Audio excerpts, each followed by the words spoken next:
As I mentioned in my previous video, the power struggle was international and included many foreign actors, as Guzvica puts it.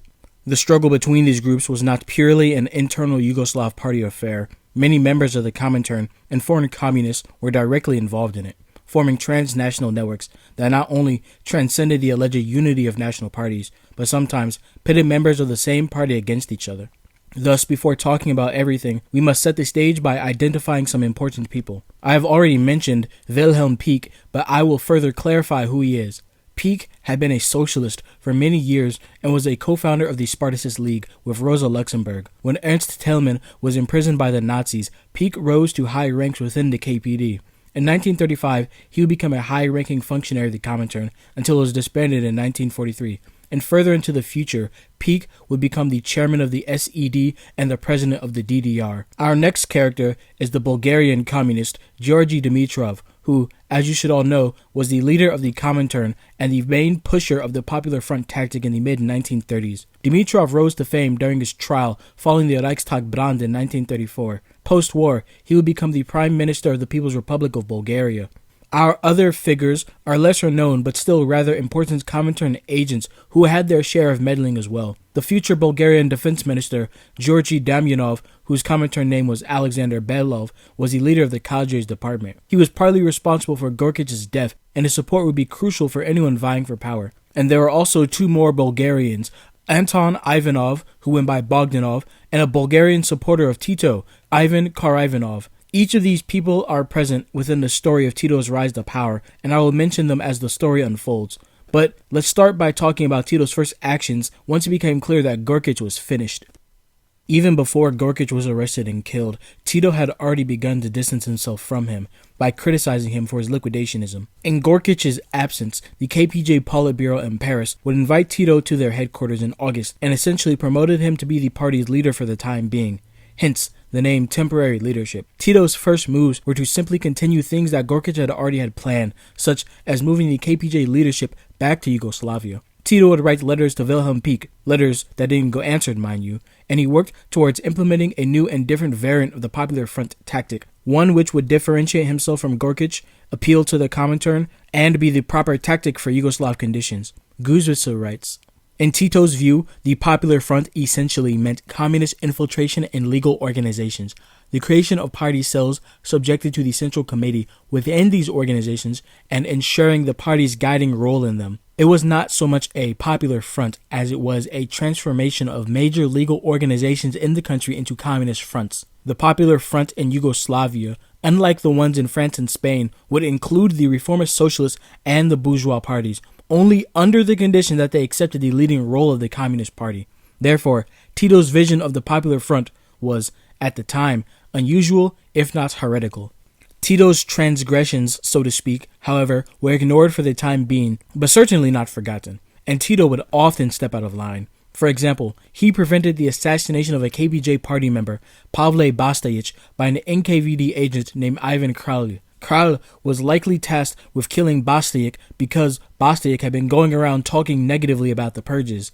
Tito wanted to prevent Bastajic's death only so that the KPJ could avoid a scandal, but in doing so, he angered Kralj so much that he went around calling all the people who followed his plot Trotskyists. Tito and his other comrades would continue to write letters to Pieck, and they would continue to get no replies. When Tito finally did get a reply, it was simply an order to come to Moscow. However, this order was quickly followed up by another order to stay in Paris. One of the letters that Tito sent was a request to send a KPJ Politburo member abroad. When this letter was ignored, like the others, Tito decided to act anyways, and he sent Cholikovich when he technically had no authority to do so.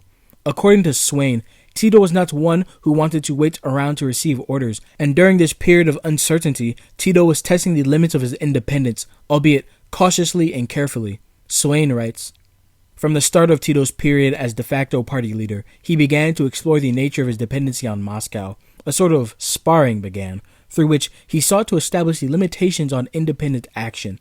He was determined to act, rather than simply await instructions. To justify such initiatives, he was concerned to keep the Comintern informed in detail of what was happening. However, much of what he told the Comintern verged on disinformation and was highly selective, often glossing over controversial issues and essentially reporting for reporting's sake. In his first letter as interim leader to Wilhelm Pieck, the Comintern secretary responsible to the Balkans, Tito proposed holding a party conference and pressing ahead with plans to relocate the leadership to Yugoslavia. Receiving no instructions from Pieck, Tito then undertook a series of initiatives. On the 24th of September, he sent Politburo member Rodoljub Čolaković to Spain to look after the Yugoslav volunteers fighting in the war against Franco. And shortly afterwards, having asked Moscow whom to appoint to run the party's affairs in Paris and having received no reply, he went ahead and appointed Lovro Kuhar. This appointment was characteristic. It was a bold move to make without the agreement of Moscow. Yet, the appointment was cautious in that Kuhar was respected by all party factions. It was one of the two possible candidates named in his letter to Pieck.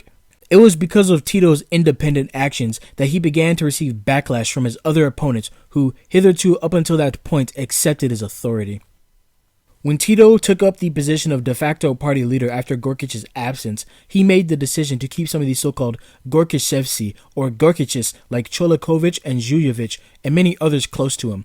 It was only after Tito sent Čolaković to Spain that he finally got a real instruction from Wilhelm Pieck on January 7th. In his letter, Pieck told Tito that both Čolaković and Žuljević should be suspended from the party. Tito did recall both of them from their assignments and apologized for acting without authority, but he did not suspend them.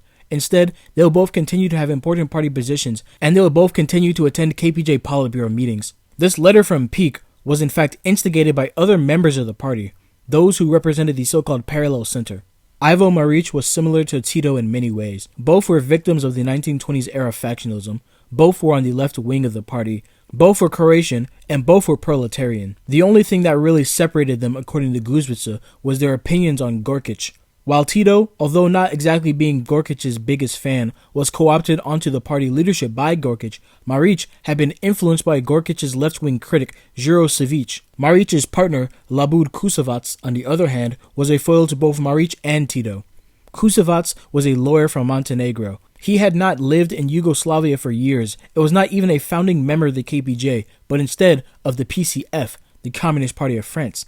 Kusevac also was not just your average rank-and-file party member. He had worked within the Profintern for 4 years, and as a result had extensive NKVD connections alongside his connections within the PCF. While Tito could only assume what Gorkić's fate was, Kusevac, in October of 1937, was informed directly by his Red Army contact, Mustafa Golubić, that Gorkić had been arrested. Kusevac, like Marić, was also close to Savić, at least according to Tito. In fact, the whole of the parallel center was comprised of former left-wing factionalists, which explains their hostility to Tito's temporary leadership, which was made up of the old Gorkićists, just without Gorkić. When struggle for leadership of the KPJ occurred, it primarily took place in France, and because of that, the parallel center initially had the advantage.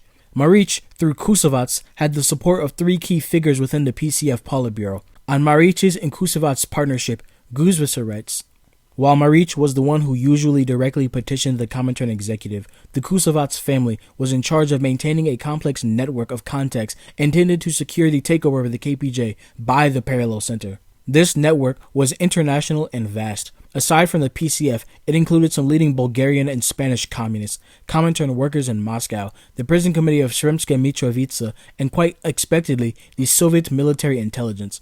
Marić, on the other hand, maintained ties with the Dalmatian party leadership, whose informal head was Vico Jelaska, and with the large Yugoslav immigrant community in France, of which he was formerly in charge. Although Marić and Kusevac worked as a dumvirate, Marić was the actual candidate for the general secretary, due to his proletarian origin. Reports from the Comintern showed that he was considered to be the leader of the Parallel Center. Marić and Kusevac were not always against Tito, however. According to Pirjevec, they proposed to Tito initially the creation of a collective leadership. Their only demand was that he exclude all of these so-called Gorkićists from the party leadership. But Tito was not interested in this arrangement, and technically, Tito reminded them, since the Comintern had made him the one responsible for the party's operation in Yugoslavia, it only made sense that he was next in line after Gorkić, was it not? Marić and Kusevac did not take this slight lying down, and thus they began to oppose Tito in late 1937.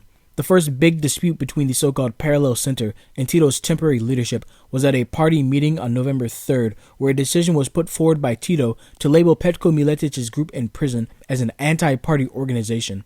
On December 8, 1937, Marić sent his letter to Peak, in which he stated that he was willing to work with Tito, but that he refused to attend meetings in which Kardelj, Čolaković, or Žujović were present.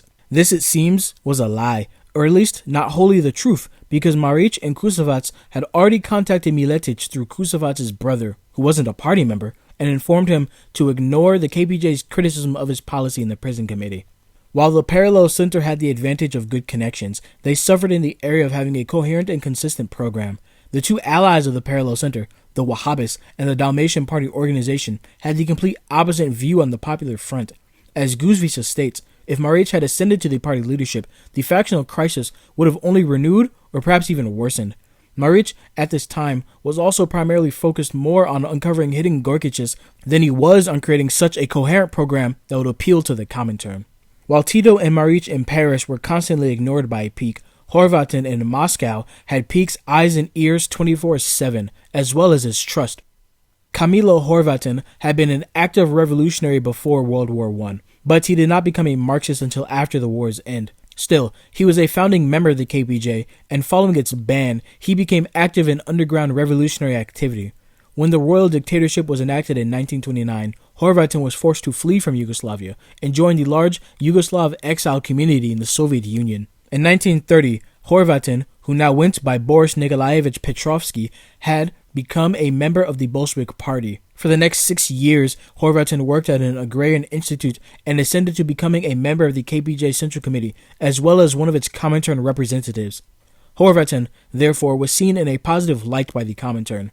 But, as a high-ranking member, he abused his position by denouncing his comrades. Guzvica writes, Horvatin appears to have had the habit of reinterpreting certain well-known events from the party's history and twisting them in such a way as to prove certain individuals' alleged treason against the party. Horvatin's Bolshevik vigilance far exceeded that of Ivo Marić and of any other leadership candidate. Unlike the comrades in Paris, he was a part of the mutually accusing emigre community in the USSR and fell victim to the volatile atmosphere of the society he lived in. For him, as well as for many other Moscow-based Yugoslav communists, any prior activity in the party opposition, either to the left or to the right, effectively became anti-party treason, identical to Trotskyism. This was all the worse because Trotskyists were not seen as a current in the international communist movement, but rather as a group of traitors and criminals who clandestinely worked for the capitalist powers. Horvatin went on to say that, aside from Trotsky, the left and the right opposition fully served the interests of Gorkic, as the factionalist enabled him to present himself as the center and thus strengthen his own position. Horvatin emphasized his watchfulness and allegiance to the party line, while his own leftist past was conveniently ignored. He notes how his work was obstructed by those purged, thereby confirming his own credentials. Even at times when he accepts that he too committed errors, they were merely a consequence of the influence of traitors. According to Guzvica, the Comintern viewed Horvatin as a good and objective source of information and trusted his reports as honest and factual. Through his research, Guzvica also concludes that for Peak, Horvatin was a candidate for being the KPJ's next leader.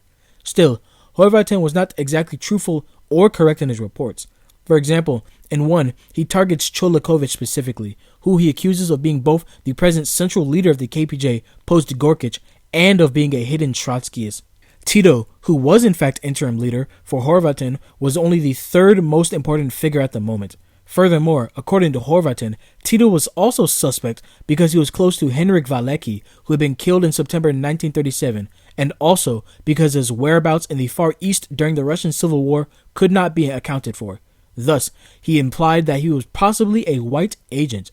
Ironically, even though Horvatin was out to get Tito, their policy proposals for the future of the KPJ were rather similar. And this is no surprise, for just like all the other contenders for leadership in the party, Horvatin was on the left of the KPJ.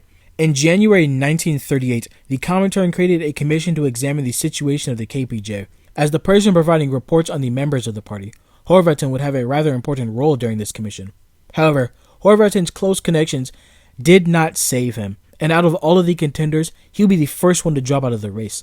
Even though Horvatin helped to kill Gorkic, it could not erase his previous connection to him. In fact, because Horvatin threw Gorkic under the bus, he himself was implicated by both Gorkic and Fleischer as a member of a counter-revolutionary Trotskyist organization. Those who were arrested and later killed alongside Horvatin in the spring of 1938 were Jurosevic, Anton Mavrak, and Filip Filipovic. Petko Miletic was for a time a communist of great prestige. Although he was not theoretically adept, he had come to notoriety for acts of heroism. During the Spanish Civil War, an anti-tank battery was named after him.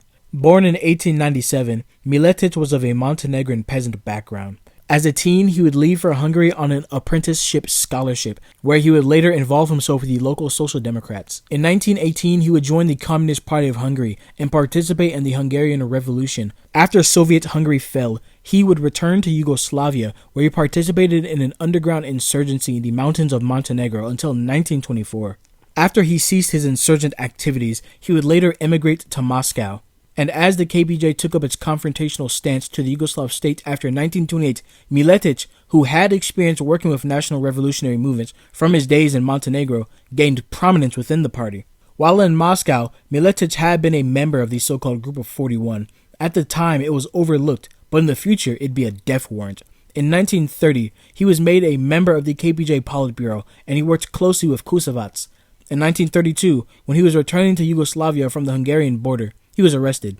During his arrest, it was reported widely that Miletic showed courage in the face of police repression, and that he kept his mouth shut. After being taken to trial, he would be thrown in Sremska Mitrovica prison, where with much clout behind his name, he would dominate the prison committee set up there. In the Mitrovica prison, Miletic had developed somewhat of a cult of personality around himself. Like I said before, he was not theoretically gifted, and all he truly had going for him was his name and his infamous belligerency. His passion for violence, however, was not limited solely to the class enemy, but also to other party members who he deemed to be rightists or Gorkiches. At some point, Tito's mentor, Moshe Piede, and his old partner, Andrea Hebrang, both ended up in Mitrovica, where they came into a near-fatal encounter with Miletic. Because the two of them wished to ease on the confrontational stance that the KPJ had taken in its prison committees, Miletic labeled them rightists and attempted to have Hebrang assassinated. Up until this point, Tito was favorable of Miletic, but once he became aware of his antics in the prison, he began to sour on him. Two KPJ members, Milovan Giles and Alexander Rankovic, who were previously Wahhabists but fell afoul of Miletic, sent Ivo Lola Ribar to report on the situation of the prison committee to the party leadership in Paris. It was only after Tito received reports from Ribar and discovered the truth about Miletic's attempt to assassinate Hebrang that Tito began to reconsider this belligerent communist's role in the party. Tito was in a bit of a predicament. Miletic was popular, but he had been very blatantly breaking party discipline, and his antics were unbecoming and out of step with the current party line. In late 1937, he would make the decision to denounce him and replace him as the leader of the prison committee. A sizable minority of the prison committee decided to stick with Miletic despite Tito's denunciation. Miletic would form an alternative prison committee made up of his allies and loyal followers. But very soon into the next year, this prison parallel center only had a few hardliners remaining out of the 100-plus prisoners involved in the prison committees. Miletic's aspirations, however, went beyond being the leader of a small sect. For the moment, Tito had successfully sidelined him, but he was not out for the count yet. He was waiting for his eventual release from prison so that he could challenge Tito more directly. While Kusevac and Maric had good connections, and Tito and Horvatin had made good plans for the party's future, Petko Miletic had neither. When Miletic would be released from prison, his so-called new policy was simply a continuation of the old, failed ultra-left policy that had decimated the KPJ in 1929. And worse still, Miletic had some old skeletons in his closet that would come back to menace him, just as he was making his bid for party leadership. But before Miletic confidently jumped headfirst into the incinerator, the main struggle that occurred was between Tito and the parallel center of Kusevac and Maric. As I mentioned previously, in January 1938, several months after Gorkich's arrest and execution, the Comintern executive held its first meeting to discuss the KPJ's future, that meeting which Horvatin was present at. During the year 1938, the struggle between the Parallel Center and the temporary leadership would heat up. Trayon from the PCF had informed Tito and the Parallel Center that as far as the French Communist Party leadership was concerned, until the Comintern made a decision about the KPJ, its central committee did not exist. This claim, however, was to the advantage of the Parallel Center, because the French Communists exclusively communicated with Maric and Kusevac. Tito, not to be outdone, however, came into contact with one Josip Kopinic, a Comintern intelligence agent who wrote reports to Moscow. As a Comintern intelligence agent who wrote reports to Moscow, Kopenic would play a crucial role for Tito in his path to power. He would write positive reports about Tito and negative ones about his opponents, as well as coming to Tito's defense in dire times of need. Why exactly did Kopenic support Tito?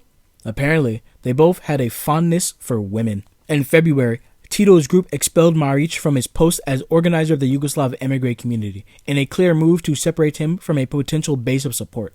In response, Maric went crying to Maurice Torres, the leader of the PCF, about Tito's quote-unquote illegitimate actions. He complained to Torres that the KPJ had been overtaken by wreckers and opportunists and requested help. Following PCF pressure, Maric was reinstated to his post. Maric would keep up the pressure by writing letters to Dimitrov that were critical of the temporary leadership and favorable of Petko Miletic. Tito, for his part, would write letters to Peak, and in their letters, they both accused the other of being Gorkiches and wreckers of the party. In March, one of Dimitrov's representatives, Anton Ivanov, would travel to Paris. In the city, he met with all of the leaders of the Parallel Center and ignored Tito. Ivanov would reiterate the same information that Trajan gave to the KPJ, which was that the party leadership was to stay in France and that they were to continue waiting for further instructions. Tito, by this point, however, was already planning on returning the party leadership back to Yugoslavia. And according to Guzvica, the disregard that he got from the Comintern agent only reinforced his decision to continue with this plan. Tito,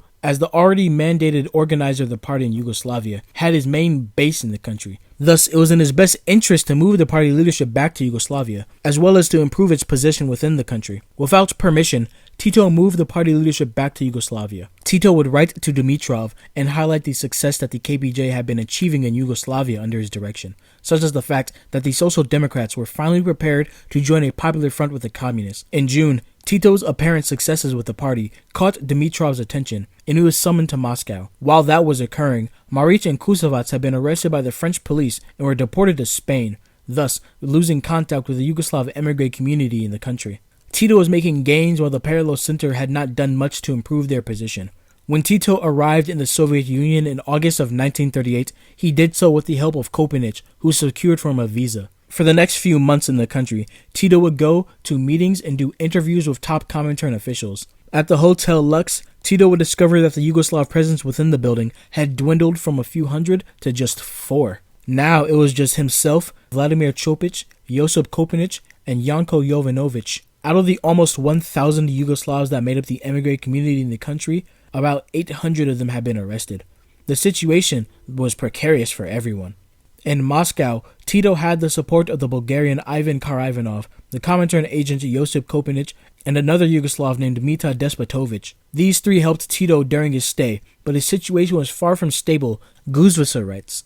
The biggest problems came from the accusations by the Red Army officer Ivan Srebrenyak and the Comintern executive member and head of the cadres department, Georgy Damyanov. The former was supportive of the Parallel Center, while the latter was distrustful of Yugoslavs in general. In March, Damyanov wrote that Tito had attempted to desert the Red Army during the Russian Civil War, that he was unable to account for his whereabouts for several months at the time, alleged that he might have had contact with the Yugoslav police, exposing his close links to Gorkic, and pointed out that his wife, Lucia Bauer, had been arrested by the NKVD. Srebrenyak was even harsher in his accusations.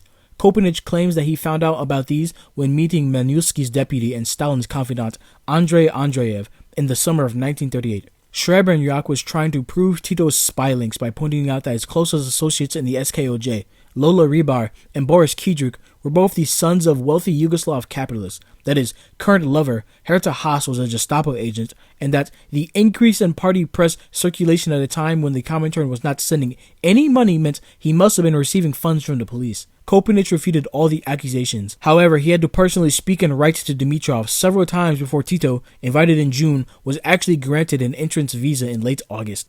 When Chopic was summoned to Moscow in the same year, as a long-term party leftist, he was favorable of Tito. Both Tito and Chopic were directed to write reports on arrested and suspect members of the party. Neither could have known the fates or whereabouts of the people whom they were writing reports on. Thus, the reports were not denunciations, but they were simply critical examinations. Chopic, who had been a long left factionalist, thus was highly critical of Filipovic and Gorkic, as well as the KPJ right in general. In September 1938, Tito and Chopic were summoned to the Comintern Executive's Secretariat, where they both gave their reports to the committee. In his report, Tito restated his political proposals for the future of the KPJ and accused the Parallel Center's leadership of being Trotskyists, while Chopic wrote favorable reports of young comrades who were fighting bravely in Spain. After this meeting concluded, Tito and Chopic were left to wait for a decision to be made. In the meantime, both of them were tasked with translating Stalin's book, History of the All-Union Communist Party, Bolsheviks, from Russian into Serbo-Croat. Pirjevec writes, in autumn 1938, he was asked, together with Vladimir Chopic and Kamilo Horvatin, that's not true,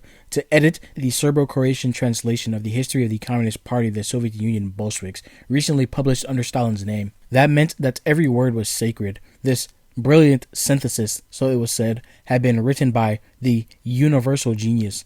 Before the work was finished on the 3rd of November 1938, NKVD agents arrested Chopic. They took him away, Walter was told by the cleaning woman of the Hotel Lex where both were staying, during the night.